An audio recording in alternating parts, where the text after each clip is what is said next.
આજરોજ 131 સિંગવડ તાલુકા લીમખેડા વિધાનસભા આમ આદમી પાર્ટીની લીમખેડાની સિંગવડ મુકામે સંગઠન મીટિંગ યોજાઈ, જેમાં ઈસ્ટ ઝોનના ગણેશજી, કેશવજી, રાકેશ બારિયાજી, ભાનુજીનું સંગઠન મંત્રી નરેશ બારિયા તેમજ નાના મોટા તમામ પદાધિકારી કાર્યકર્તા હાજર રહ્યા અને તેમાં સંગઠન મજબૂત બનાવી જીત હાંસલ કરવા માટે સૂચન કર્યું. Reporter Sureshbhai S Makwana, Gujarat bureau chief. પ્રમુખ એવા આપણા ગણેશભાઈ, કેશવભાઈ, મારી સાથે મારા વડીલ બેઠા એવા ટીનાભાઈ, અર્જુનભાઈ, રાકેશભાઈ, સાથે લોકસભાના ઇન્ચાર્જ ભાનુભાઈ, તેમજ પ્રહલાદભાઈ, પાછળ બહાર ગયેલા એવા રાકેશભાઈ જે જિલ્લા પ્રમુખ છે, સાથે આપણા દિલ્હીના અતુલભાઈ અને તમે જે બધા યોદ્ધાઓ અહીંયા આવ્યા છે, આપ સૌનો દિલથી હૃદયથી આભાર માનું છું. નમસ્કાર.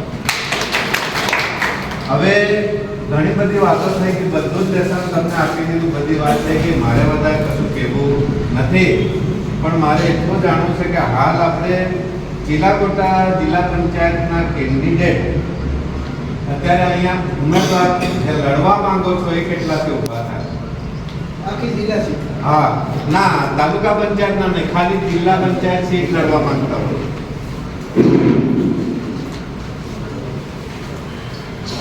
2 જણા.